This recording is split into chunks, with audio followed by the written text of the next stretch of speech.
All right, I've got this thing breaking down, and I just posted it on X at Pete Mundo. I put it up on my Facebook page as well.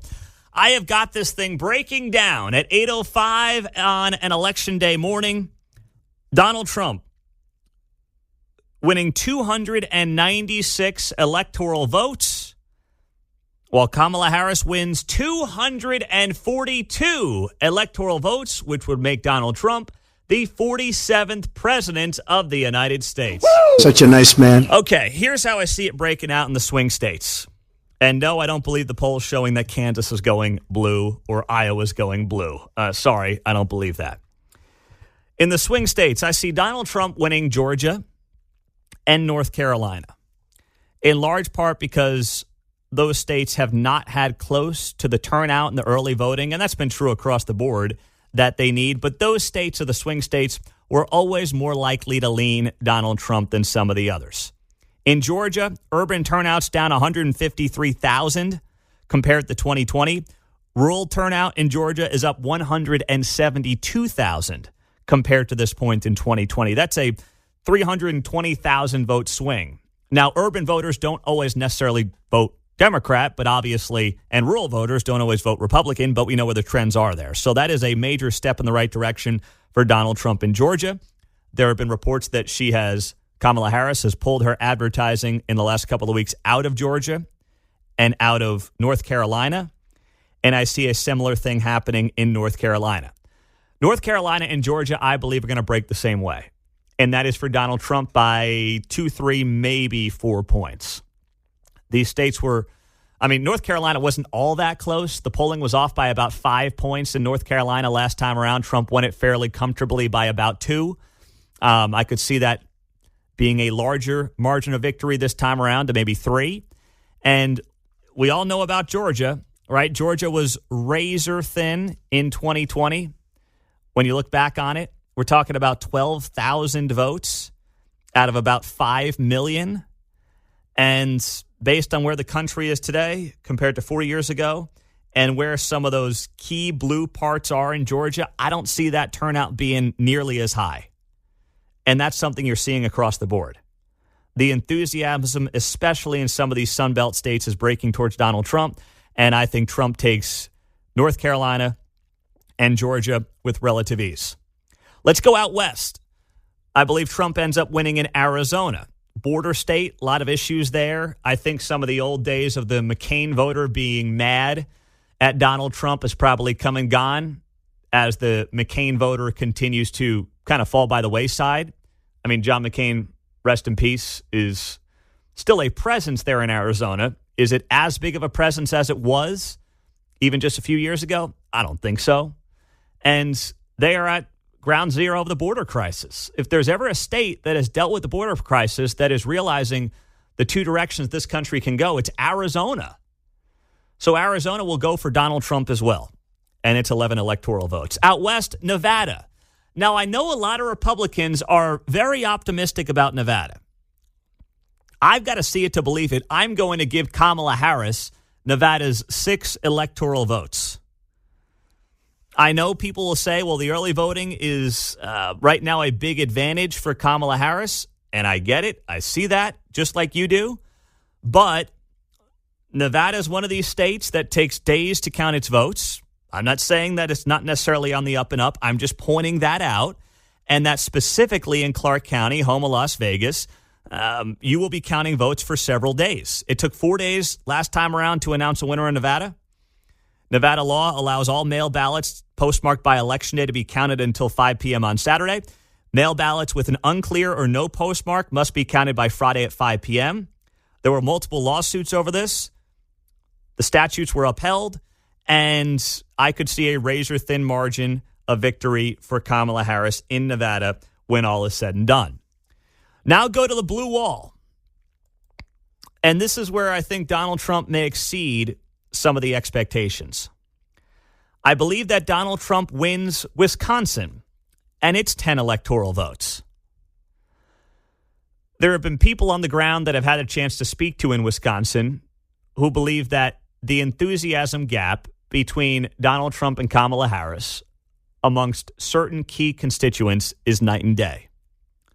And Trump is going to blow it out in Wisconsin with some of those groups and is in a great position to win Wisconsin.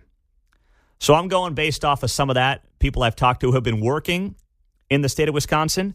And Wisconsin doesn't get enough attention for being incredibly close in 2020. We all talked about Georgia and Pennsylvania to a lesser extent. Joe Biden won Wisconsin by 20,000 votes out of 3 million. 20,000. And that's still when Biden kind of had that Scranton Joe thing going, and he still was viewed as like the union guy's blue dog Democrat. Kamala Harris is not that. Like, that is not the Wisconsin voter by and large. So unless they have tremendous turnout in some of the college towns, Madison, Wisconsin, obviously Milwaukee, places like that, I just don't see how it's going to happen for them there. And the urban turnout vote is down 100,000 compared to this point in 2020. So that is not a good sign for the Kamala Harris team in the state of Wisconsin. So I see her taking Wisconsin. I see Donald Trump taking Wisconsin. And then in Michigan, I do believe Kamala Harris is going to hang on in Michigan. There are down ballot races that favor the Democrats. I know Michigan has broke in the past for Donald Trump back in 2016. He won it. Joe Biden won it in 2020. It was, by today's margins, a fairly comfortable 3-point victory, 150,000 votes. And while Donald Trump has gotten some key endorsements up there in Michigan, like the only Arab American mayor in the country, and the Arab vote will play a big role in this thing, I don't believe it's going to be enough to overcome the Democratic stronghold that is in Michigan right now. Obviously, they've got the governor, they've got all the statewide seats as well. So I see Kamala Harris eking out a win in Michigan. And then Pennsylvania. I mean, at this point, it doesn't matter because Trump, if he wins Arizona, Georgia, and North Carolina, only has to win one of those 3 blue wall states of Wisconsin, Michigan, and Pennsylvania to win. But I do believe he's going to pull it out in Pennsylvania. This is a state that has a very unique relationship with Donald Trump. He won it back in 2016. He lost it by about 80,000 votes in 2020. But this time around, it just feels more like 2016 in that state than it does 2020. First off, they have a great ground game that they didn't really have in Pennsylvania 4 years ago. They are hyper-focused on it. And that relationship with that state is unique, and it became more unique after what happened in Butler County in July, where Donald Trump nearly lost his life. And while I do think it's going to be close, what you're also seeing is the urban turnout is down across the country. But if there's ever a state where the urban turnout is going to play a huge role in the state's outcome, it will be Pennsylvania because of Philadelphia. And the urban turnout in Pennsylvania is off nearly 400,000 votes from where it was just 4 years ago. And I'll give you this one last little tidbit on Pennsylvania in particular. Ballots that have been returned.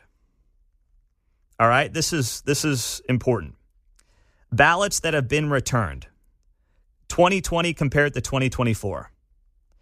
Democrats have returned 704,000 fewer ballots as a party when it comes to early voting, absentee, things like that, than they did 4 years ago. Republicans are off about 15,000 from 4 years ago. Democrats are off, let me repeat that, 704,000.